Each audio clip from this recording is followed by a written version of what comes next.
Wis rampung po? Pun. Kok cepet? Kula niku nyambut gawe ceket. Wis rampung. Pun. Ora kowe iki mau rono ngopo? Sampean omong napa? Petruk Patenono. Lho. Petruk lho? Heeh.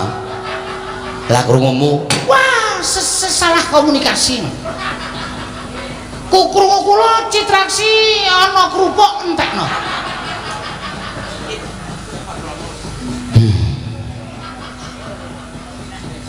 Kerupuk karo Petruk rak beda to. Padha puke. Padha puke.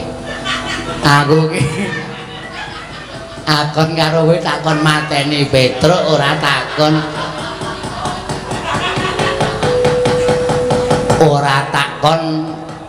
ngentekke kerupuk. Sing wingi ya kleru.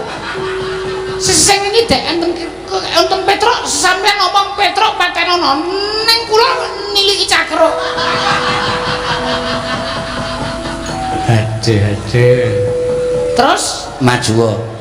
Mungsuhe Petruk, mbok modar nek wani. Ora wani. Mboten. Lah terus cenanangan ki mau ming apa? Gayang ki, Mas. Supaya aja sepi, Mas.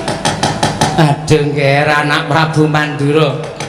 Kados pundi kawontenan menika Kurawa mboten monggo kula mungsuh Petruk kanthong bolong kula.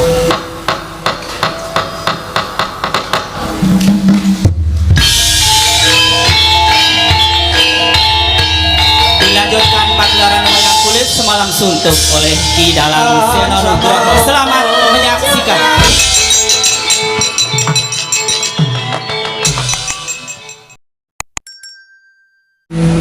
Niwang supana mangadina kowe ana sasmintan ingsun jagat wasisane Bathara.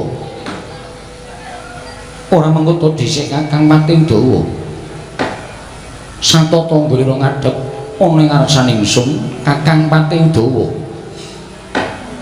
Padha raja saprantanira Kakang Pati Udawa sawetara ngadhep ana ing ngarsane ingsun madyaning datur ing negara Indrawati Kakang Pati Udawa.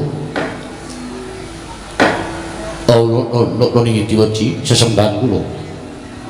Pangayom kula wonten madya pada prapteng delahan Gusti kula ingkang sinuwun ing Ndrawati. Wonten sabda paduka miji dhateng wiswanipun ing abdi kepatihan sowan kula manggih widodha niskala. Boten manggalan setunggal menapa. Wonten sabda paduka miji dhateng sowanipun ing abdi kepareng amba bareng ingkang sejati.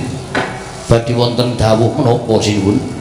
Kepareng hamba barono ingkang dhateng abdipun Patih Udawa. Kakang Pati Udawa iya. Kadiparan nggonira ingsun percaya minangka dadi badal wakil ingsun manata tata rakiting negara Indrawati. Kakang Pati Udawa murudyake matur marang panjenengan ingsun.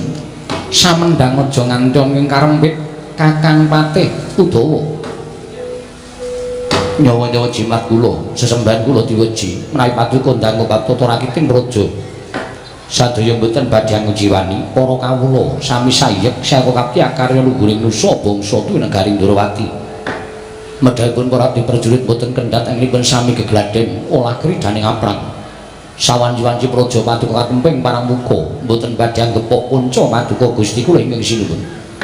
Abdi kepatihan remuk kasawurna putung sumangga kabandhemna diweji sembahan kula ing Ndrawati. Ndadake bombong tias ingsun ora liwat pakaryan ingkang utama tindakna selawase lan prayogakna nggolira ngadhep ngarsane ingsun Kakang Pati Udawa. Lho menapa sampun paduka dawuhaken badhe kula candhingga jimat sinuwun Prabu Indrawati sembahan kula. Nunaming pasang kaliman tabi tinebene mila duni dimawahing tawang tuwang Koko Prabu sarawuh paduka Kanjeng Koko Prabu ingkang rayi Ndrawati ngaturaken pasegan panakrami kunjuk sandhap pada paduka Kanjeng Koko Prabu. Jimat sembahan kula Koko Prabu pengayoman kula ing Mandura Koko Prabu Baladewa. Jagat wasisaning Bathara Wayapura jagat Pati Indra Jaladewaku. Kyai Kresna iya. tansah pinanganing kawidadan niring sami kala praptanipun Kakang ing Brajeng Ndrawati sarta asung paseganing Kyai Prabu Wasnatampa akarya bombong birawaning penggalipun Kakang ora liwatipun Kakang ngaturake pudya pangastawanipun Kakang kunjuka ngersane Kyai Prabu Ndrawati kula pun dinggo jimat pariping dayana ing kasantosan Koko Prabu mugi amawahana kasantosaning lair batosipun ingkang rayi Ndrawati pinarak ingkang langkung sekeca kaecawa jiga lawan pekewa Durgama Sangga Runggi lenggah paduka wonten ing Daturya Brajeng Ndrawati Koko Prabu Yai Prabu Kresna kaya wis ora kurang prayoga praptanipun Kakang ana ing Brajeng Ndrawati dina samengko iki Yai Prabu Ndwaraka Koko Prabu Yai Borujipun Setyaki kula ngaturaken sembah pangabekti kula kunjuk Koko Prabu kadangipun Kakang Dimas Setyaki tak tampa siap ngabektaripun Kakang ora liwat pangestunipun Kakang Tampanana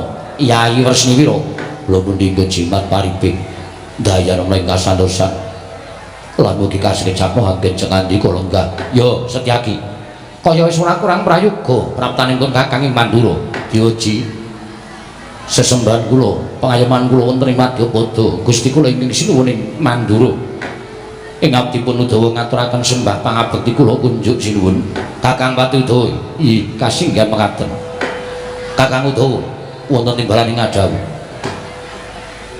yen peranganing para nayaka punggawa munggah Kyai Prabu Kresna atur bekti kelawan pun Kakang utawa panjenengan ingsun tak tampa kanthi lega-legawaning penggal ingsun nanging yen to Kakang Udawa ngaturke bekti karo Baladewa aja lara atimu yen to bektine Kakang Udawa ora tak tampa waduh sinuwun lajeng dosa kalapatanipun ing abdi menapa menawi kula nandhang dosa kepareng Wamidana dhateng abdi kepadihan kula mboten badhe selak watun paduka Gusti kula ingkang sinuwun kepareng paring pangandikan dosa kalapatanipun ingkang abdi mapan wonten ing pundi Kakang Pati Udawa wonten timbalan aja kaduk ati kajron menapa ya dene Kakang Udawa ora luput tumraping Baladewa nanging elingi nalika Baladewa isih muda tumaruna Baladewa mapan wonten Widara Kandhang dina luwentah dening bapa Sagupa urip bareng karo Kakang Pati Udawa akeh ngelmuning Kakang Udawa ing kinarya sangu tekan seprene Baladewa nggone mangreh Brajeng Mandura turta yen ditonton babakan yuswa luwih sepuh Kakang Udawa tinimbang Baladewa ora ana jamak lumrih ngatasé werda ngaturake sembah kalawan taruna wong tuwa ngaturake sembah kalawan bocah enom dosa apa ingkang bakal ndak sandang nadan aku wis dadi ratu Kakang Pati Udawa dadi patih ning negara Ndrawati nanging Baladewa ora bakal isin aku ora bakal rumangsa wirang ngaturake bekti kalawan Kakang Udawa aja Kakang Udawa ngaturake bekti karo Baladewa ning sembahe Baladewa Tampanana mriko estu sinuwun ya lahir batin waduh matur sembah nuwun jebule sik ketok wong awakku neng kene entuk sembahe naratu neng omah mung dipadoni bojo wah marem sing manah kula sinuwun dipun prayekaken anggenipun lenggah Kakang Udawa kaya ora kurang prayoga praptaning Baladewa negara Ndrawati Koko Prabu sasampunipun lenggah ingkang langkung merayogi menawi dipun kemarangaken ingkang rayi nedya nupriksa menapa ta wigatosipun dene tedhak paduka wonten ing Brajeng Ndrawati ingkang boten ceca ingkang saderengipun duka Koko Prabu menawi kepareng kawedharing kathah tumunten kababarna nanging menawi wadi tumraping para kadang senta pinayungan jiwananing Hyang Mahanasa akarya bombong penggalipun Kakang dene dongkap ingkang angka 2 dadi ruhanira Yai yen to sak temene praptanipun Kakang ing Brajeng Ndrawati iki ora saka negara Mandura nanging budalipun Kakang saka negara Ngastina saking negari Ngastina ya pancen mengkono dene wigatosipun menapa Koko Prabu sawadalipun Kakang bakal crita lawan sira Yayi Ndrawati nalika semanapun Kakang prapta negara Ngastina nampa timbalaning Kyai Prabu Duryudana sawisipun Kakang prapteng negara Ngastina tumuli Kyai Prabu Ngastina paring dawuh lawan pun Kakang yen to pun Kakang kinen nyatakake lawan pekabaran ingkang wis bina tombok bakul sinambiwara pawarta binandunging karna kahanan ingkang dumadun ing Brajeng Ndrawati kawontenan menapa Koko Prabu Kresna wonten timbalan ngeling yen pun Kakang kuwi kadang werda pun Kakang kuwi kadang tuwa tumraping sira Yayi Ndrawati mula pandhanguning pun Kakang ki mau wangsul ana ingkang kanthi pertitis aja mbok longi aja mbok imbui yen iya ya iya nanging yen ora siadi matur kalawan pun Kakang yen to kabeh mau mung kandheng ana ing pekabaran Koko Prabu wonten menapa ketingalipun sajak wigati mbok keparengipun Kakang Rada maju nggone Ngabyantara kula semanggaken Koko Prabu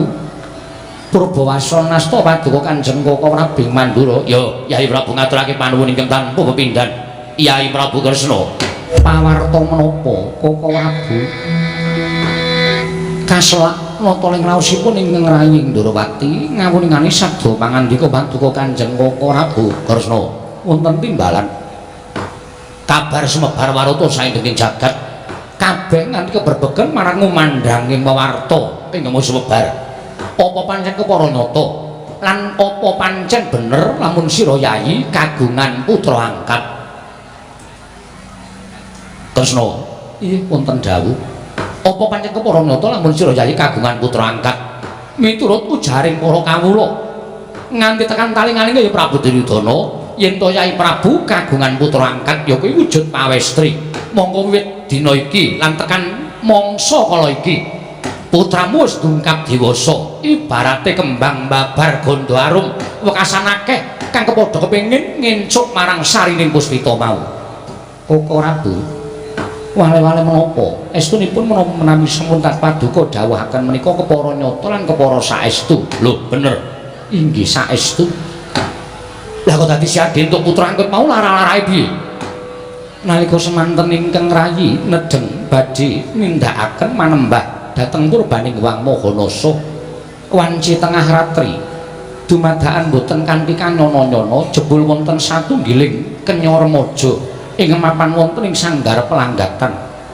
sareng kula dangu wanita kala wau prasaja kalawan ingkang rayi boten dadah boten pernah boten kagungan tiyang sepuh piyambakipun ugi boten mangertos dumadakan sampun mapan wonten ing sanggar pelanggatan negari Ndrawati tumunten krana kula nggadahi raos welas dhateng lare menika lajeng kula tanting lare menika tumunten kula anggep dados anak kula piyambak sakmangke sampun mapan wonten ing Projeng Ndrawati apa pancen bener yen Atma jamu angkat mau ingkang wewangi endang lara temon kasinggihan mekaten Koko Prabu wah ta jagat Bathara ya jagat pangestu Ndara mongko miturut ujaring para kawula akeh para putra Narendra akeh para satriya munggahing para Narendra kepadha kepi lan kumajelu anyedi marang sekaring kedaton Ndrawati ya kuwi kang aran Endang Lara Temon kosek aku jane tak nyuwun prisa karo Yai Kresna pasuryane Endang Lara Temon iki kaya ngapa lah kok dadi nganti persasat akeh para satriya ingkang kepengin ngayunake marang Atma jamu angkat ingkang mbok temokake ning sanggar pamalengan mau Koko Prabu mboten nyono-nyono menika lare ingkang mboten dadah mboten pernah nanging mlayu paduka nyumurupi dhateng pasuryanipun anak kula pun Endang Lara Temon embanipun kadidene widodari ing Tenggonyang wonten ing Madyapada tegesipun widodari teng darat wonten ing jagat Koko Prabu kaladal jagat ya jagat pangestu Ndara lha iki ngene sambuh rapeti apa to sababe dene pun kakang nyatakake lawan Siadi yen to Siadi kagungan putra angkat Yai Prabu mak ngastina utusan lawan pun kakang yen to kinen nglamar lawan Atma jamu nglamar marang Endang Lara Temon sabab wis ana sak candra etung lunggane nggo dina samengko iki putra nata ing Ngastina Atma Jendra ing Ngastina ya kuwi Lesmana Mandra Kumara persasat kaya dene wong edan kaya wong Bambung turut ngulung bareng didangu dening Yai Prabu Ngastina ngaku yen to gandrung-gandrung kapirangu kalawan putra nata ing Ndrawati ya kuwi Endang Lara Temon mula Kresna praptanipun kakang ana ing Praja Ndrawati sayekti mung kepengin ngabun-bun enjangan jejawah sonten angebun-ebun esuk angudan-udan sore ingkang wigati bakal nglamar kelawan Atma jamu Endang Lara Temon bakal tak dhaupake kelawan Lesmana Mandra Kumara Koko Prabu nuwun sewu sakatahing para Narendra sakatahing para satriya sedaya sampun nyobi anglamar dhateng Atmaja kula pun Endang Lara Temon nanging kathah-kathahipun dipun tampik dening pun Endang Lara Temon kuwatos sing manah kula menawi ngantos sak mangkil Semana Mandra Kumara menika ngantos dipun tampik dening anak kula pun Endang Lara Temon menapa mboten awon kedadosanipun ing atasipun putra Nalindra Ngastina teka dipun tampik dhateng atmajaning Nalindra Indrawati mongko nyatanipun menika namung anak puput. Lah iki tak jaluk Yai Kresna budidaya. Tegesipun budidaya kados pundi? Sira Yai minangka dadi wong tuane Endang Lara Temon mestine iso mbebujuk lawan Endang Lara Temon. Dibujuk supaya gelem karo Semana Mandra Kumara. Ngene ngono. Yen to Semana Mandra Kumara kuwi besok gemanti keprabone Kyai Prabu Duryudana. Yen to Yai Prabu Duryudana wis lengser keprabon saka negara Ngastina, tanana liya kejaba amung Lesmana ingkang bakal nampa kamukten saputuhe negara Ngastina. Ateges yen to nganti Endang Lara Temon iku mengko isa dadi garwane Lesmana, tan murunga dijunjung derajate Endang Lara Temon. Ing atase mung anak pupon wae, besok bakal cinadang dadi prameswari ana negara Ngastina. Apa ora jeneng Yai Prabu ki padha karo dijunjung derajate dening Yai Prabu Duryudana ing Ngastina. Koko Prabu, nuwun sewu. Tiyang nambut sinaning akrami menika mboten makon jodohaken ngaten kemawon nanging tumrap kula wonten petanganipun. Lho sik. Petangane wong rabi apa? Ngibarate tiyang keplok menika kedah asta kalih. Menawi keplok namung asta setunggal menika mboten badhe saged lumampah tegesipun keplok asta kalih kala wau. Temanten putri tresna kaliyan temanten kakung ingkang kakung tresna kaliyan ingkang putri menika tegesipun keplok asta kekalih iki menawi nambut silaning akrami sak mangke badhe pinardawa kamulyanipun ing ngangka kalih inggih menika gegaranipun seneng inggih krana seneng menika kinarya gegaran ingkang kukuh bakuh seneng utawi tresna manten kakung tresna kaliyan ingkang putri putri tresna kaliyan ingkang kakung menika gegaran ingkang kukuh bakuh. Inggih sabanjure ingkang salajengipun kedah kenceng. Lho, nganggo kenceng barang. Inggih. Sing kenceng apane? Ingkang kenceng menika tekadipun. Oh, tekad. Ya, terus tekadipun kedah kenceng. Mergi tiyang nambut saning akrami menika bebasanipun sebaya mukti, sebaya mati. Yen abot padha dipikul, yen enteng padha dicak. Krana menapa tiyang nambut saning akrami menika mangke wonten ing margi menawi kesandung kesrimpeting lelampahan menawi boten kenceng tekadipun tartemtu badhe mandheg wonten ing margi Koko Prabu. Wah, bener. Ning tumrap aku perkara kuwi ora usah dadak didadekke bab nggone siati bakal duwa keparenging Yai Prabu Duryudana nggone mala kramake atmajane pikantuk Endang Lara Temon. Koko Prabu nggih. Menapa sak mangke rawuh paduka namung piyambakan? Ora. Malah mengko pun Kakang wis nganti lawan Lesmana Mandra Kumara. Bapa Durna ingkang wis saged dadi naib bakal mala kramake Lesmana Mandra Kumara kaliyan Lara utawa si Lara Temon. Yen nganti mengko iki Kyai Kresna maringake manten lanang bakal tak unggahake ning Datulaya. Yen perlu ana ing kene sisan didhawuhake Lesmana Mandra Kumara karo Endang Lara Temon. Kyai Kresna wayah turu jagat. Koko Prabu. Nggih. Ngantos kawontenanipun kados mekaten Lesmana Mandra Kumara anggenipun gandrung kanan anak kula inggih menapa ning Endang Lara Temon. Wis kage jajal sawangen apa sira Yayi ora mesake karo kahanane ing atase Lesmana Mandra Kumara kuwi anak ratu kuwi putra Nalindra. Lah kok sandangane ting srembong kaya ngono merga tresna ora kelakon sarta katresnane durung iso ditampa dening Endang Lara Temon. Wekasan kahanane kaya ngono kuwi. Bapak Durna, oh lha wonten maring adawuh.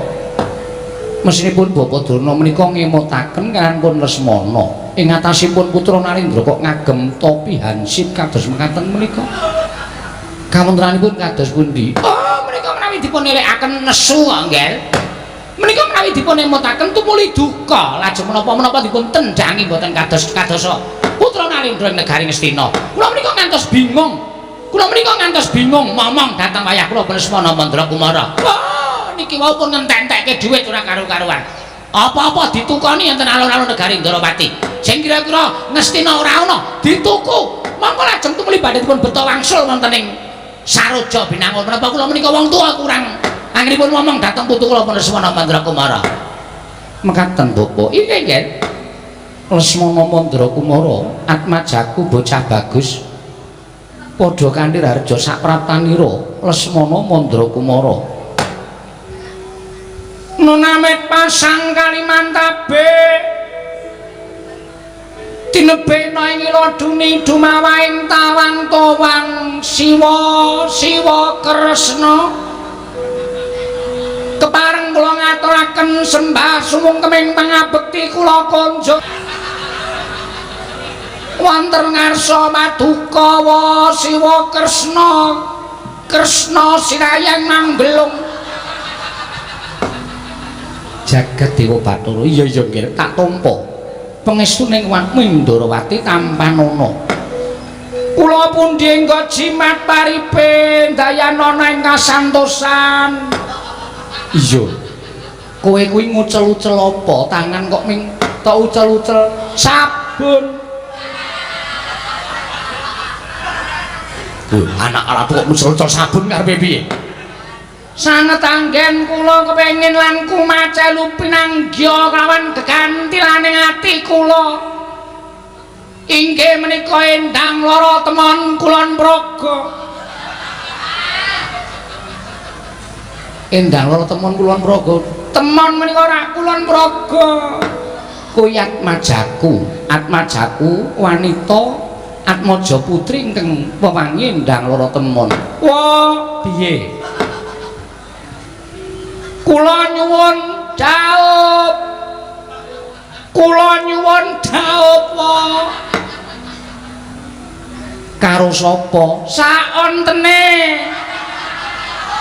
oh kanca sanane iki kepiye aja sanane Lesmana matura karo Wakmi Ndarawati yen kowe pengen dhaup karo endang lara temon kacarios Ndarawati kagungan putra angkat pawestri anggenipun mendhet wonten ing panti asuhan ora ana ing panti asuhan nanging nggonku nemu ning sanggar pelanggatan sir kula matur ngoten sanggar pelanggatan Negaring Ndarawati naminipun endang lara temon bener Lesmana wonten dawuh apa sira wis nate ketemu karo Mbak Yumi endang lara temon pangestunipun dereng lah kok iso tresna kuwi kepiye kula niki wonge nekat kok rung tau ketemu ya pokoke tresna nek apik ya digaruk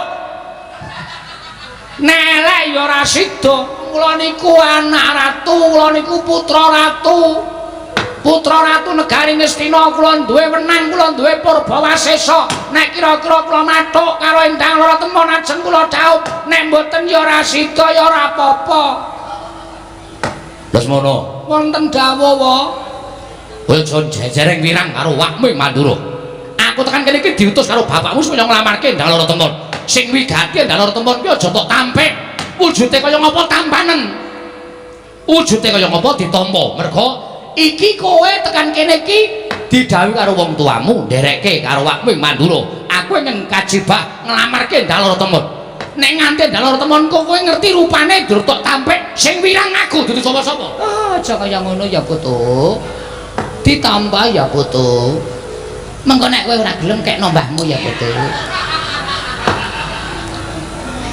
ditampa endang lara temon ditampa nggih kowe wis tresna sampun lahir batin lahir batos ngene ngono kowe tak kandhani lho sing duwe wenang tumraping endang lara temon kuwi dudu Wakmi Ndarawati nggih ning endang disronta sawetara mengko anakku tak tandingi yen pancen anakku keduga sarta gelem ngladeni aku ora bakal wegah sarta ora bakal wewel maring atmajaku lawan sira Lesmana Mandra Kumara nanging yen to mengko anakku ora gelem ngladeni kowe aja nganti lara atimu gedene aja nganti darbe tumindak ingkang nalisir saka angger-anggering kautaman Lesmana sendika ngestaken dawuh ning saking panginten kula ketoke kok kula cocok Mergi kula pun tau ngerti fotone Endang Lorotemon ayune ora jamak mripate lindri-lindri nuwun sewu tutuke gendhewa pinenthang men sempal apa piye lambe kok gendhewa pinenthang lembeane merak kesimpir rikmane nganti ules janges kaya grojokan monggo nuwun sewu pakulitane kuning lumer kaya santen duh aduh kula niku nek nyawang pasuryane Endang Lorotemon niku sasat ati kula wis ora kuat jarine durung nate ketemu kok iso ngerti pasuryane anakku Endang Lorotemon pun ping 4 kula niki ngimpi ketemu Endang Lorotemon sepisan nalika semanten kula wonten ing pasumpenan nedeng tengok-tengok wonten ing ajeng kasatriyan dumadakan wonten satunggiling putri mawi kebaya biru gen pundak enten uwuhe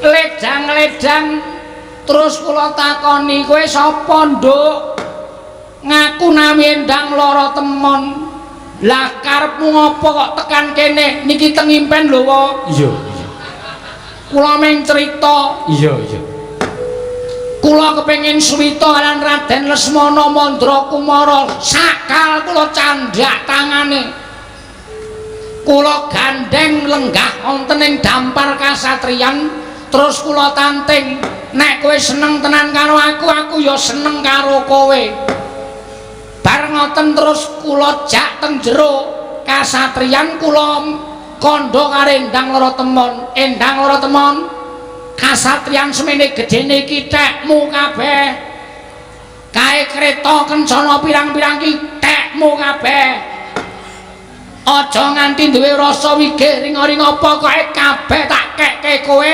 waton kowe dadi tekku Endang Lorotemon boten semaur ming dungkluk kalih guyu ujaring para sepuh wong wadon niku boten tau gedhek karo anthuk anane ming guyu kalih nangis nek nangis niku wegah nek guyu niku purun cetha nek Endang Lorotemon purun kalih kula boten sranta rasane ati boten kuat nyawang Endang Lorotemon kula glandang wonten ing patenggan sak banjure wah isin kula ajeng ngomong ora apa-apa iki nang kene piyai sepuh kabeh kula bapa Endang Lorotemon kula tibake enten ing kasur babut bareng wonten lap ilang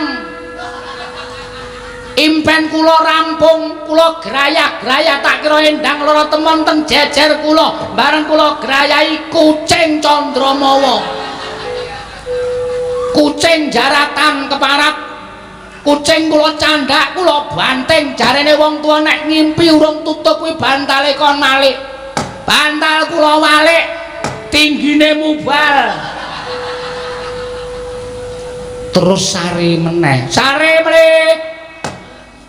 jebul ngendikaning para sepuh menika leres nek ngimpi rong tutup niku bantale diwalik iso diteruske impene lan niku nyata ning ora ketemu Endang Lorotemon pun ganti wedokan ketemu sapa bakule mie ayam sir-sirane Bapak Durna hus ora sak kaya ngono kuwi terus mana aku kira tau piye-piye alah sampeyan rasa dadak kumbi rasa sela nek sore tuku mie ayam teng lor pertapan Sokalima bakule lemu sikile gedene ra jam-jam ya wis ben wis satu gagas mulai ing saking menika wa kula nyuwun kanthi sanget Endang Lorotemon kepareng kaparingna dhateng jasad kula menawi wong Prabu mboten marangaken endang lara temon trimah kula sutuk salira mboten nyumurupi gelaring jagat wiwahe seming rembulan ajeng kula cupet umur kula dumugi semanten kelaken sembah sumangga mangabekti kula konjong sinuwun. Iya Bagong pangestuku tampanana kula pun dinggo jimat paripen dayana ing kasantosan. Kono kan Petruk padha raja sapratamu sinuwun Mandura. Ya wilujeng Gusti bekti kula kunjuk sinuwun tak tampa pangestuku tampanana kula pun dinggo jimat paripen dayana ing kasantosan. Kono kan Bagong padha raja sapratamu neneng sambikala tansah pinayanganing kawidadan bekti kula kunjuk. Ya tak tampa ya padha-padha iki senengane ngene lho Tru. Nggih sinuwun Mandura ki wonge iki keras lho. Nek carane wong biasa ki militer. Mula nek dhek keras aku kudu keras. Dadi nek keras karo empuk ora dadi keras karo keras Tru. Oh iya ngono ya kudu imbang. Heeh. Panakan Petruk padha raja sak pratamu Peremban Durna. Rawuh mriki. Oh ya wis sawetara. Nderekke putuku Lesmana Mandra Kumara. Oh, Ndara Lesmana. Iya Petruk. Oh nggih. Wilujeng bekti kula katur nggih Peremban. Tak tampa. Pangestuku tampanana. Kula pun dinggo jimat paribeh. Bagong padha raja sak pratamu. Lho, Penemban Durna. Heeh, Durna. Bekti kula kunjuk Penemban. Iya tak tampa pangestuku tampanana Bagong. Kula pun dinggo jimat paribeh. Dayana ing kasantosan dipun sekecakipun anggenipun lenggah. Iya Bagong ora kurang penak. Petruk Padhararja, Ndara Sencaki wilujeng. Bagong Padhararja, Ndara Sencaki wilujeng. Petruk Padhararja sapratamu. Ndara Pati Udawa wilujeng bekti kula kunjuk nggih Den. Ya Bagong Padhararja sapratamu. Pangatenipun Ndara Udawa wilujeng bekti kula kunjuk nggih Ndara. Ya tak tampa pangestuku tampanana Bagong. Lho nggih. Wis suwe ora tau dolan ing Widara Kandhang kowe. Nggih, sibuk. Ya wis syukur nek ana gawean syukur tegese ora muspra nggonmu urip ning alam padang. Nggih, asane iki kula RT. Oh. RT. Ya syukur ya dipercaya dening para kawula. Pun dipecat kok. Lho. Pirang sasi? Seminggu. Kamu dadi RT seminggu kok glelekmu ora jamak-jamak. Ha ngopo dipecat, Gong? Korupsi. Korupsi apa? Engko wae Tru, iki anu ya model iki lelucon. Oh iya. Ora penting nang kraton kok ngetoke kaya ngene. Heeh. Petruk dalem ana wigati apa Petruk sowan tanpa tinimbalan. Kepareng ngaturaken tebah Siti Sekul binonteling ron klapa. Apunten ambo bilih wonten pakula nggih kula munjuk atasa paduka Sinuwun Prabu Kresna ing Ndarawati. Iya ora dadi ngopo Petruk sembah nuwun. Dungkap angka kalih kula menika badhe munjuk atur sowan kula menika mboten saking pikajengan kula pribadi menika mboten. Mewah mboten saking pikajenganipun adi kula Bagong menika ugi mboten.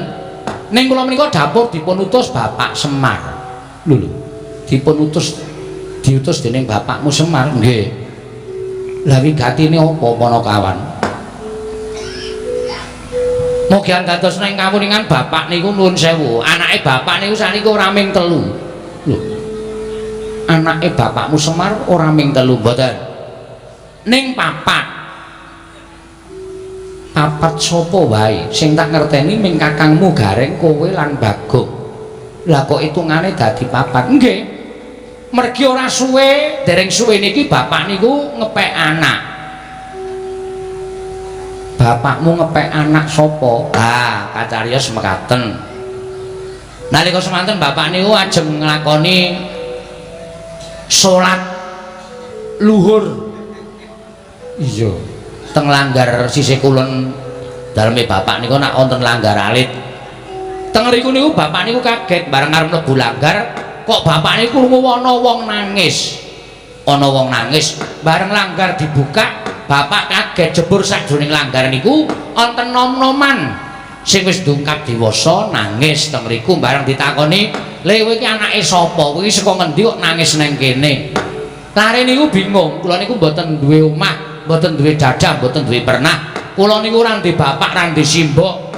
Kula ya bingung kok ngerti-ngerti kula teng mriki niku janjane kula niku anake sapa, terus kula kudu pripun. Lah enten niku bapak terus ngundang kula gareng kalih Bagong kalih sawetara masyarakat punggawa-punggawa masyarakat diseksekke sisan teng ngriku diseksekke teng kampung nek niki bocah niki dipek anak karo bapak lho bapakmu ngepek anak bocah mau nggih gandeng bocah urung duwe jeneng karo bapak dijenengi Bambang Senep oh Bambang Senep nggih apa wonge ya lucu kaya kowe karo Bagong ngono mboten wah sampeyan nek ngerti anake bapak sing terakhir niki ora percaya nek anake bapak pikiran sampeyan mesti bapak niku selingkuh lho kok selingkuh piye to Gong anake beda ora awake dhewe kok Senet iki bagus dhewe bagus nggih sampeyan nek ya cetha pirsa Ndek sampeyan nganu to kali Ndara Janaka pun apal pasuryane to iya ngerti ha mirip Ndara Janaka niki kula malah semelang lho semelang perkara apa sakle bapak dadi anak niku kok bojo kula ora tau nang omah lah nendi Gong mbok kerep nang omahe bapak kok gek nglenceri Senet kuwi maksudnya bojomu seneng karo Bambang Senet lho heeh ketoke ha kowe piye arep tak keke kok lho arto keke heeh amargane aus males jelek lho kuwi sing kaya ngono kuwi sing ora apik biyen kuwi pilih-pilihanmu kok saiki jelek salah saya suwe-suwe saya ora iso omong bojo kok suwe-suwe ora iso omong mbok kena penyakit corona lho Tru corona itu penyakit bisu lho corona itu komunitas rondo anyaran dadi bojoku arep tak lebokke dadi komunitas kaya ngono kuwi. Lambemu kowe modaro. Cuak gedhe cengelmu ae. Ana wong urip apik-apik kok modar. Lah terus wigatine, lah sasampunipun Bambang Senet menika dipun aku dening anak. Sawetara Bambang Senet menika mapan wonten ing Karangka Dempel. Terus jebule Bambang Senet menika nuwun sewu, meneng-meneng matur karo bapak nek Bambang Senet niku pengin rabi. Bareng bapak niku nakoni karo Bambang Senet, lah sapa le sing arep tok rabi anake sapa apa tangga desa apa pancen saka Karangka Dempel kene. Bambang Senet niku prasaja mboten Pak, kula gandrung kula pengen rabi kali putra Ndarawati sing nami Endang Loro. Bapak niku apal kali putra Ndarawati. Terus dawuh kare kula, "Truk, coba kowe suwana ning Ndarawati. Apa Sinuwun Kresna kuwi kagungan putra sing jenenge Endang Loro Temon?" Nuwun sewu sowan kula menika nanjihaken menawa saestu panjenengan kagungan putra ing nami Endang Loro Temon. Petro, dalem aku uga darbe anak angkat. Nggonku nemu uga ning sanggar pelanggatan. Lho. Estu niku? Iya, Petro. Namine Endang Loro Temon. Putri? Iya, wadon. Sampun dewasa? Ya wis pantes yen to omah-omah tegese wis ndungkap dewasa. Weh, kok kaya iki kaya digawe karo sing kuwasa ya, Gong. Bapak duwe anak wong lanang nom-noman muda gedhe mongko wis ndungkap anu palakrama. Sinuwun Prabu Ndarawati ya kagungan putra angkat wujude putri. Berarti betul. Heeh. Jenenge Endang Loro Temon. Heeh. Wis cekat-cekat terus. Gak dilamar ketoke iki ya kedaya ngene iki. Nggawa Lesmana barang ketoke ya mung arep do kepengin ngarepke Endang Loro Temon iki kudu dhisik-dhisikan. Nek nganti dhewe kalah dhisik, Bambang Senet adimu ya adiku mengko kagol gelan atine kowe karo aku malah ngrekoso leneng-nenengi karo Bambang Senet. Engko nek iki ora trima Ndara Lesmana Mandra Kumara tekan kene nglamar Endang Loro Temon, nek adi nglamar Endang Loro Temon nek padha-padha ngarepke terus gawe geger dadi geger piye kok. Kowe gunane apa nggawa aku? Hah? Gunane apa nggawa aku? Kowe mung kari omongan, engko nek Durna, Sinuwun Mandura, Lesmana iki padha-padha nglamar Endang Loro Temon, nek ora trima kowe mulya sik. Wong telu iki tak sikate kabeh. Mbone omong nganggo aturan, Gong. Dumeh cangkeme jembar kok nek omong kok sak karep-karepe dhewe. Serius iki. Mergo aku ditangisi karo adikku tenan.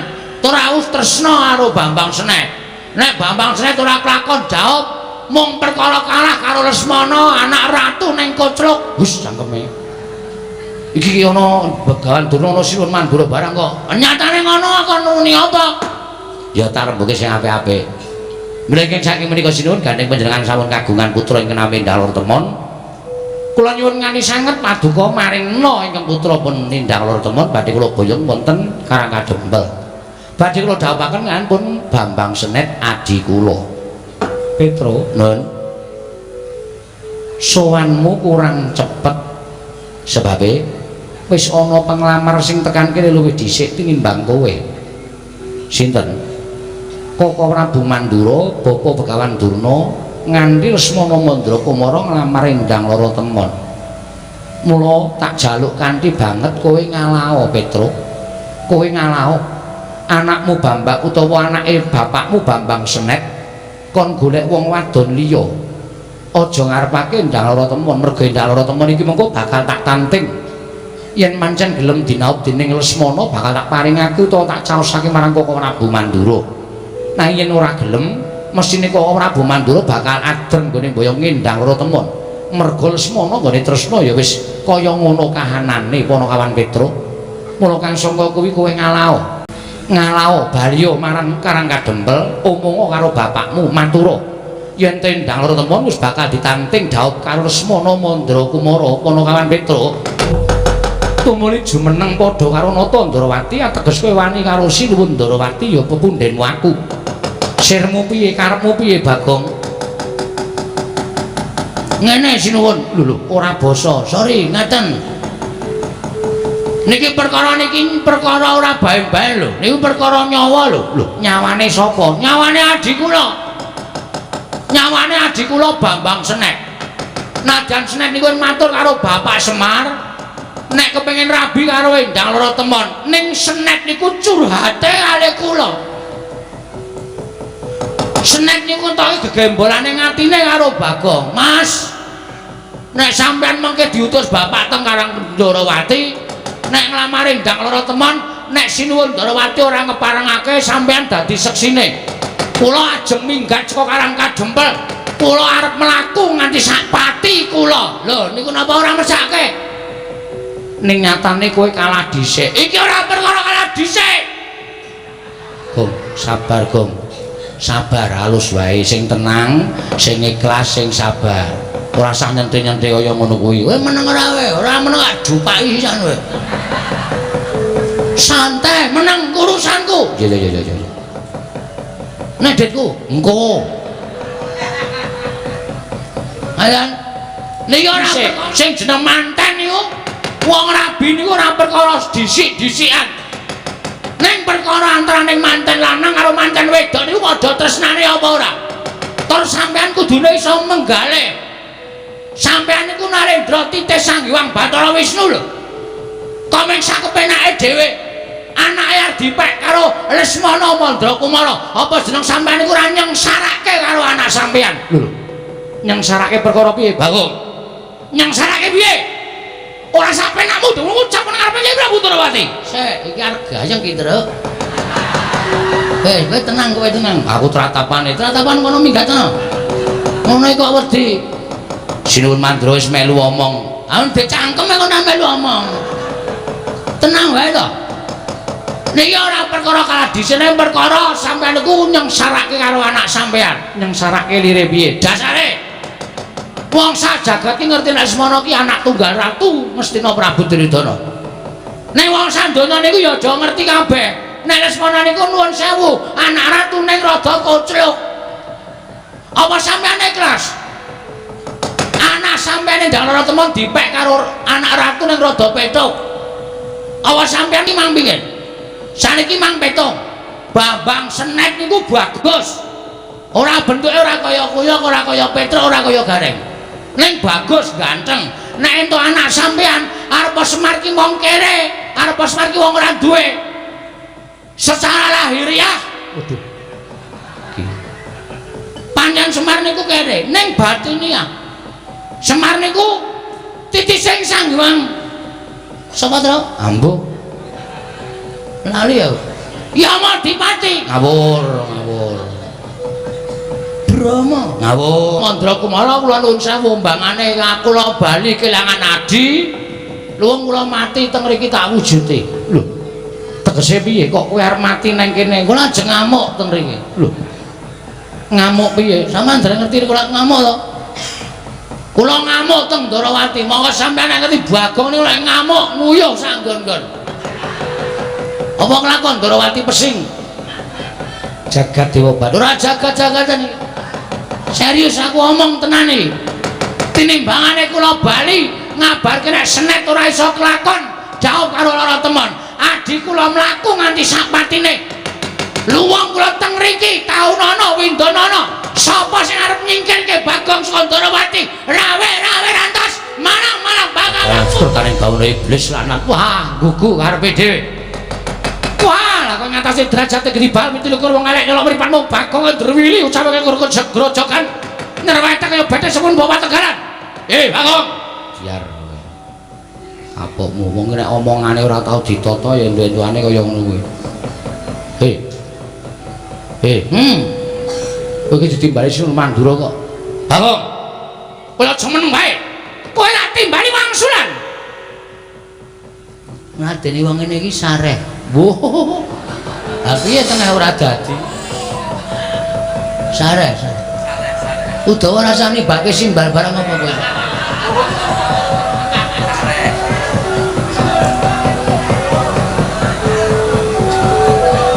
Jopo wis gayeng kok. Ayo sing arep linggo sing mburi mulih. Lho. Arep linggo sing mburi mulih ora. Arang Darawati iki luar biasa.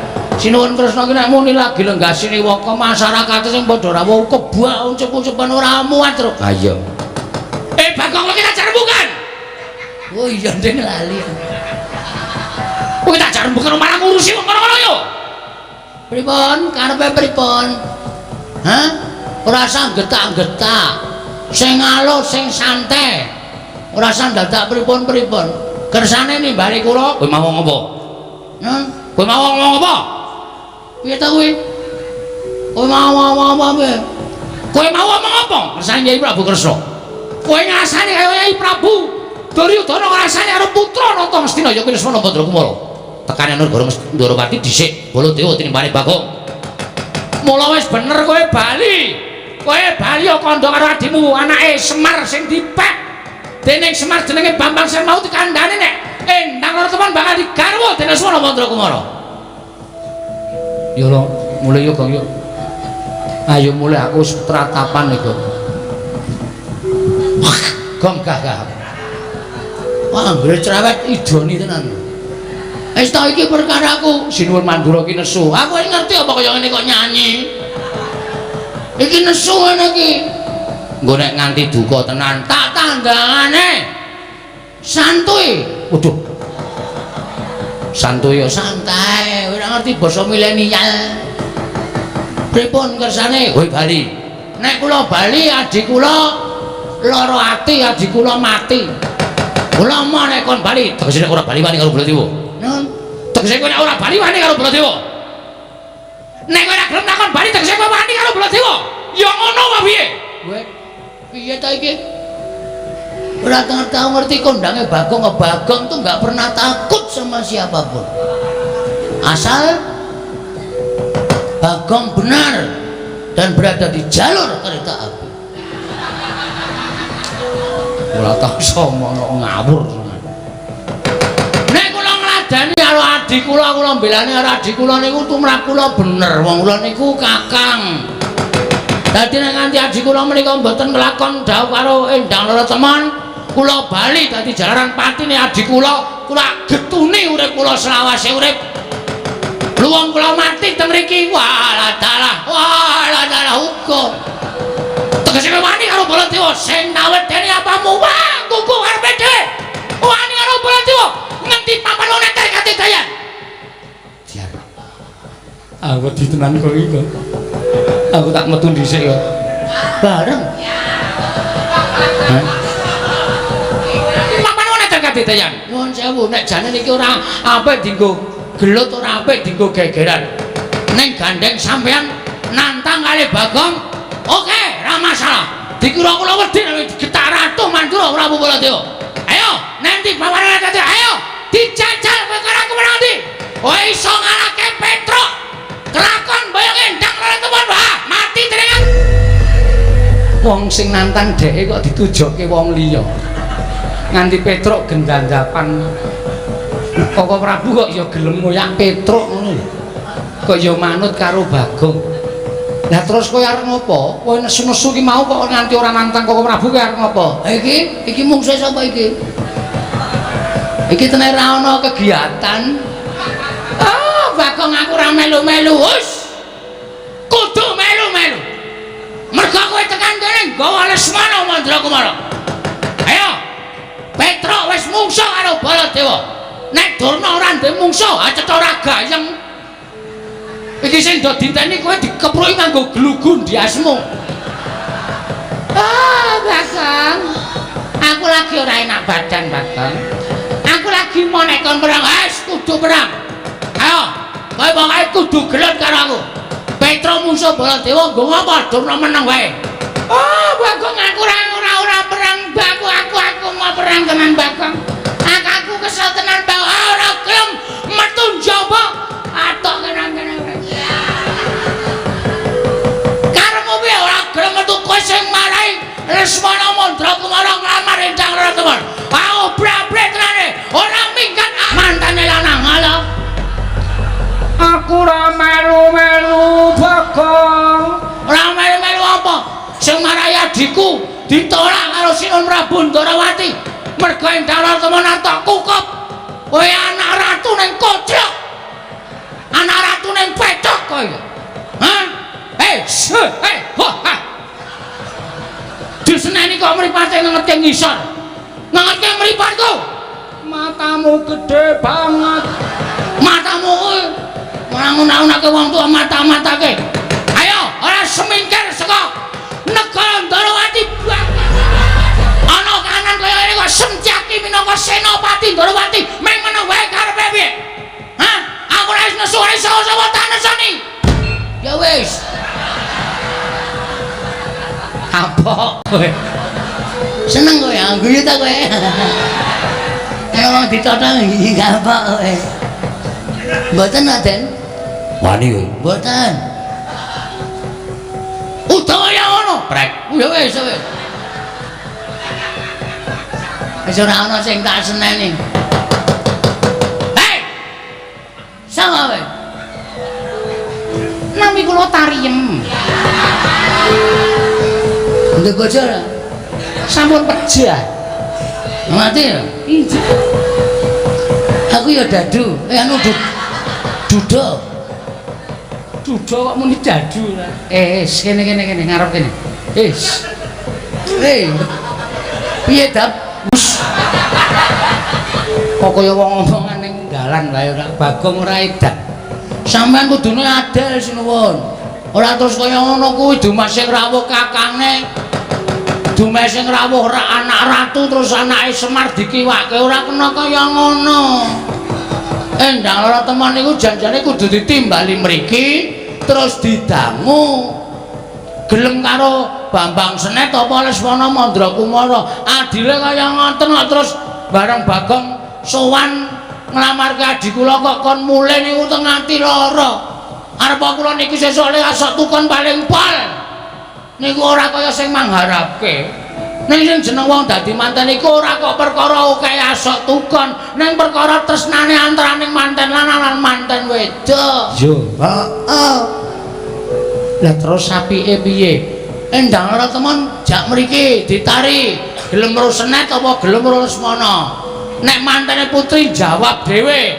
kula krungu dhewe gelem karo Bambang Senet Lesmana kon ngalah ajare kabeh Kurawa nek mengke pilih Lesmana kula ora arep wani napa-napa kula tak mundur Udawa wonten timbalan anakku Pak Endang Raratemon timbalana mriki lho kisrahaken dawuh Rama Prabu ya mergo saka kasuwistyaning warnamu nganti Ndarawati iki kurang-kurang bejane bakal dadi ajaning pasulayan mergo saka akehing para nalendra para satri ing padha dadi penglamar kepengin mengku kalawan sira atmajaku Endang Raratemon rawuhing Kaka Prabu Mandura nganti manten saka Ngastina ya iki Semana Mandra Kumara bebarengan karo sawane Panakawan Petruk apa dene Bagong ingkang kepengin nglamar kelawan Endang Ratatemon bakal dijodhokake lewat majaning Kyai Semar putra angkat ingkang jeneng Bambang Senet Ger Cahayu ing antaraning loro mau sapa ingkang bakal mbok pilih supaya sirep genining peperangan ingkang tumandha ning Projeng Ndrawati Rama Prabu piye mestining manah kula mboten badhe pilih-pilih dhateng sinten kemawon menawi menika sampun pinesti jodho dawuh kula tartemtu kula tamung derek ya nanging kula nuwun sewu estunipun wonten gegembolaning raos sing badhe kula unjukaken ngersa paduka apa bab perkara sing kepiye sinten kemawon saged mengku garwa dhateng kula mboten mungaken namung tiyang loro saudon telu saurupan nadyan jalma wanan tetep badhe kula ladosi waton saged ngaturaken reruba pepanggil panyuwuning temanten putri inggih kang putra penendang loro temon kowe nyuwun reruba apa nyuwun pepanggil apa temanten kakung kedah nitih gajah ingkang saged tata jalma sak ngajenging temanten kakung kedah dipun jogeti wanara ingkang mulesipun pethak wingkingipun kedah wonten dewa bagus tuwin widodari setunggal dewa sakjodo tuwin gamelan Lokananta klayu klepu dewa Ndaru gedhang mas debok swasa pupus cindhe parijata kencana wondene panabu ing gamelan Lokananta kedah wonten Alindra Sewu negari menika sinuwun menawi saged ngaturaken mboten ngomongaken sinten menika menawi saged ngaturaken panyuwun kula tartemtu badhe kula ladosi sinuwun rata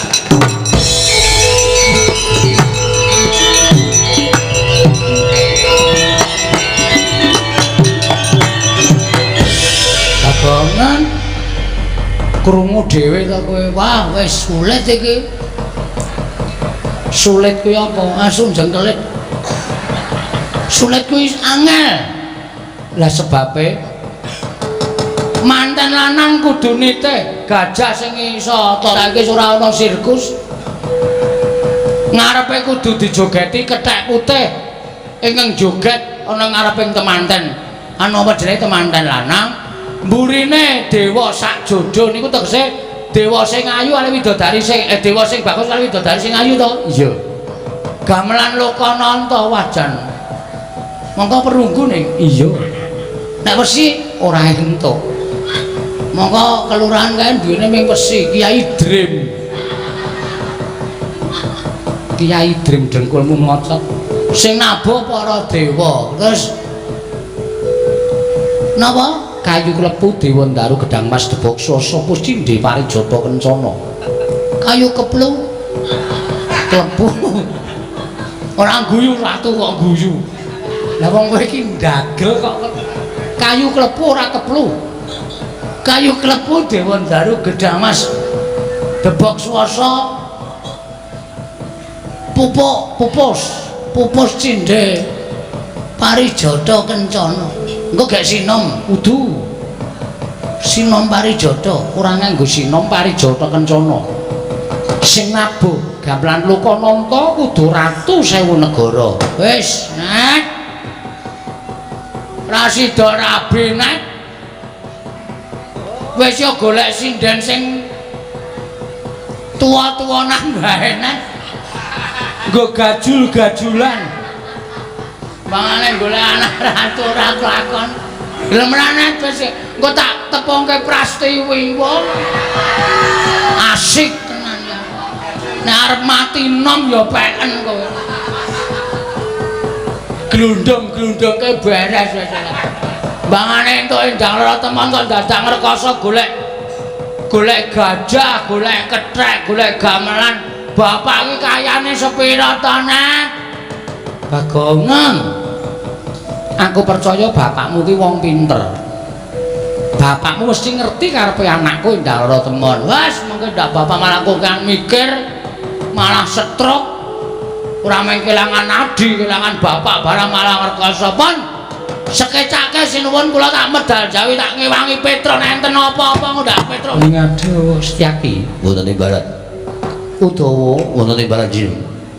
Tak kira mung merga kahananing Petro kelawan Bagong lan utusan saka negara Ngastina samengko mesti bakal dadi dartane itu manduk ana ing perut Jendrawati. Kasinggihan mekaten. Kanten Prawadya Bala lan kawula aja nganti kasempyok ing ngaradan. Upama dadi Bandayuda aja nganti nyempyok marang katentremaning kawula. Nggih, ngestaken dawuh. Babar pisan budal kang padha sibuk ingsun kundur kedaton. Mengko ingsun pribadi ingkang bakal merpeki lawan Koko Prabu sartane misange padha andon pupuh nuwun ngestaken dawuh. Yen pamit madal pasilan sing ati-ati aja kaya bocah cilik kaya ora ana dawuh manah Kakang Pati Udawa. Piye kok kriwikan dadi grojokan geguyon dadi tangisan. Kowe tak omongi.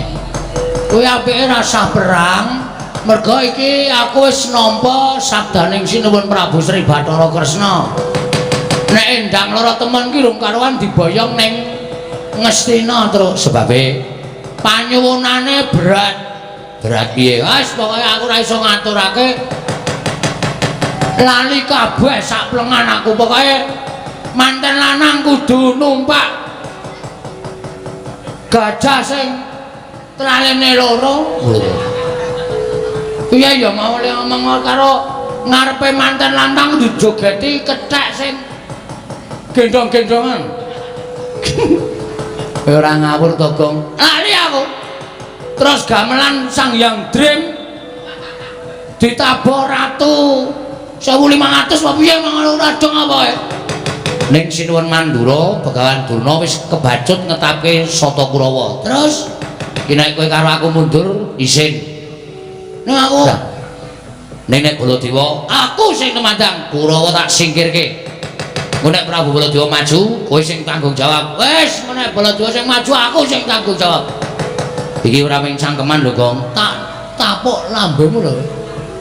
Nek ngomong sing apik to aku soal iki kerep ngapusi kowe. Weh sing ngomong sapa? Ngapusi iki kebiasaanku. Lah iya, aku ora ya omong karo kowe nek kowe kulino ngapusi to. Nek perkara musuh Baladewa ora yakin, nek kowe tenan Kurawa tak undurke. Nek Baladewa sing maju tandangono siap. Ora minggat lho. Ora aku tak tuku es teh. Lho. Ngelak ya. Nek nyileh 2000 to. Asing wingi nyileh 5000 rong balekke kok. Sisane iso tak gunggung susung 7000. Wis ora iso. Njaluk sik kowe sing bayar aku. Oh iya. Perang sik kowe tak peranggong ora ketak. Petruk kantong bolong. Ndara Kartomarma ya. Ana ngarepe pepunden, ana ngareping piyayi, kowe malang kerik. Sampeyan dugir iki ajeng napa? Mundurke kowe. Yen kowe ora gelem mundur tak bondo tak krincung sikilmu. Gedhe-gedhe lak pateni Petruk. Lah. Sampeyan tekariku niku niate wis ora apik kok dadak kula tata krama. Arep kula tata krama ning nyatane sampeyan niate wis ora becik, mesti ora urung bakal dadi pasulayan. Tinimbang kula dadak tumindak utawa ngetokke tata krama unggah-ungguh kula kalih piyayi, nek piyayine wis ora ngerti tata krama karo Petruk gunane apa? Lho. Tok sing wani karo Kartomarma, sing tak wedeni apamu? Wis tak niati tekan kene Ndara Kartomarma. Nek pancen Sun Prabu Mandula gawe gedhe perkara iki Petruk sago tinimbangane Petruk bali adi kula Bambang Sret ora sida dawuh karo Endang Lara Temon. Gedene kula nyumurupi patine adi kula Bambang Sret wong Petruk mati teng mriki. Bagus. Yen ngono wani karo Kartomarma. Apamu sing tak wedeni? Petruk aku wong loro. Ora wedi. Apa wong lima? Petruk niku nek bacot wani ngenten iki aja kok di krubut wong loro, krubut wong telu, papat, lima, Petruk ora bakal wedi. Kurawa maju 100 bareng, ora bakal tak tinggal loncat. Ora braban suaramu. Wani marang aku tak tinjung akhirat nyawamu. Kene merganing pati Petruk, man maju rasa dadak kok kan gunung tanpa guna. Papar iki ngaten mawon. Tinimbangane nantang suarane kemewat kowe ngregem jimat kowe wani ndlatos siabang. Kowe wani mecah mesti gligen nek ora dadi nyatane kendara dinetani karwanmu, kendara dinetani Sotama. Kula lak bengkel lho greleke lah Jawa-Jawa. Kulawa bubal mawon ora iso kilukup jalan tidak lebut bucuk. Ndara Durma ganti dacal kepala nyoto. Kamu gebelo sirahmu lho. Nek kene ketemu karo Cinopati nek Cinopati pendekal. Saka negara Kestina ya kuwi Halya Durma ganti. Rasah kok kan cangkem. Wah cangkemmu kuwi. Kowe pengelan pati durake cakep-cakep sampean mriki butuh napa? Ngelabrak kowe. Nyo. Lho. Maksud lu. Sampean mriki ajeng ngelabrak kowe. Nyo. Timbang sampean mengke sumbar nek tak ajar malah isin. Sing dadi nyatane nyo. Wedi marep aku tak mungkur nyo. Milih awake Petruk cilik loro gedhe sambat meguru karo kowe 20 taun. Waduh, gleleng tenan cah iki. Mboten perkara gleleng ning sing dadi nyatane. Yo. Bukteke apa piye? Sampeyan ngantem kula ngrasake lara, kula meguru karo kowe 20 taun. Tanganku wis kondang, tangan tengen iki jalatan. Tangan kiwa opname. Iya. Sing dadi nyatane nyo. Mati jeneng aku. Nyo tibano modal kowe. Iso. Ya wis. Semplok kowe. Sing semplok apane? Kok jigul. Lah apa-apa to? Kena ora apa-apa ngene kok. Nyo, mat. Ambil. Muri. Nggo gaman. Wah, pamer tenan iki. Ngece kan aku. Bacok modal. Iya. Lho. Kok nggawa cantolan korden gengkulmu mlocot iki jenenge celurut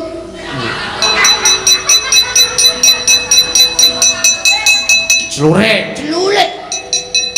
mate jenenge aku ya modal oh iya iki lek kula gedaduk lemah ora perkara tok bacok wah gleleng tenan penjang lah ku nyilih nggone cah klikleh iki. Lah.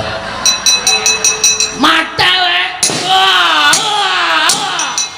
Berarti klithih iki gaweanmu. Wah, cerewet. Cucuk botol. Ya. Wah, kok ijo anggul. Lah apa-apa ora apa-apa. Jangan-jangan kok ditoke. Tumbaknya mati modal edian ora apa-apa Petruk apa aku izin bilang-bilang begaman wis ana sing tuwa meneng awakmu ya saiki kowe genti mbaleso aku lah bakal ganti bales Durma ganti nganti kala-kala ponokan Petruk disialke ning surat kabar bilang bebalang nganti kala-kala ponokanmu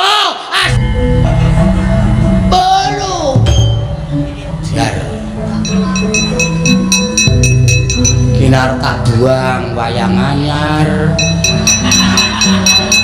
nek ora tak buang skenarone kaya ngono pepete nggone wong sugih mati kula kan mungsuh Petruk wae kalah pangestripun Petruk kekuatane ngedapi-dapi kula semanggaken kula sampun boten saged nglawat pejah kula man nggawa tumbak Petruk nyaut arit gedene Raja Majama tumbak disendal arit tiba teng sirah kula nek mboten sirah kula sigar dadi loro untung kula anak pendhita Begawan Durna ampuh kena arit ming mumet tok agak mundur mumet tok kon maju sing jeneng mumet niku ya kudu mundur tetombo sik padha sak penake dhewe lah piye Dur KO kalah mengetenipun kawon man mungsuh Petruk kok kalah iki mbok ora acok ngombe karo Petruk nek sampean ora percaya karo kadidian Petruk mbok jajal nek iki cengkune iki maju mungsuh karo Petruk iki niku nyambut gawe tenanan cok penake dhewe ora kalah arep endi ngaco oh Lolo kabeh awake. Iki nek mboten muntil pal, wale. Muntalpil. Muntalpil diroko. Lah iya. Sapa sing urung maju? Muatak. Citraksi. Kiran. Arep maju po? Selo menapa? Selo. Momong suwe.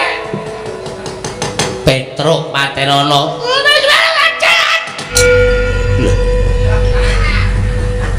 Wis rampung po? Pun. Kok cepet?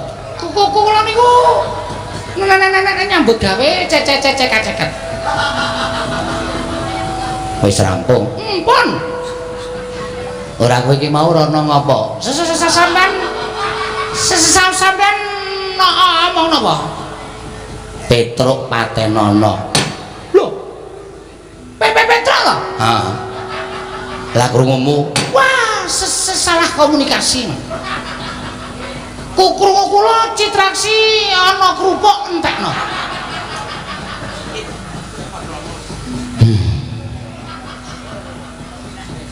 Kerupuk karo Petruk rak beda to. Padha puke. Padha puke. Aku ki akon karo kowe takon mateni Petruk ora takon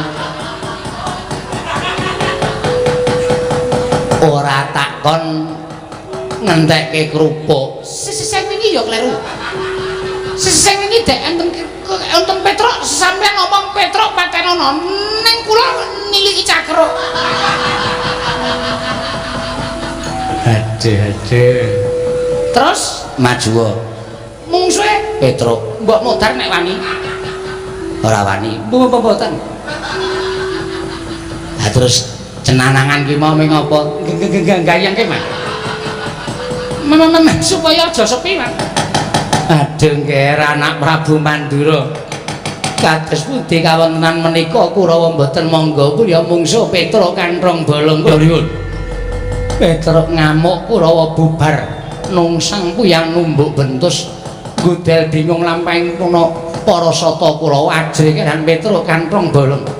Kula semanggaken paduka anak Prabu Mandura anggenipun badhe ngunduraken kan Petruk kanthong bolong. Lah ora apa. Gedhabyah kok kan cacah reda tanpa guna. Kurawa niku mengko kan menungso tanggung jawabe ora ana babar.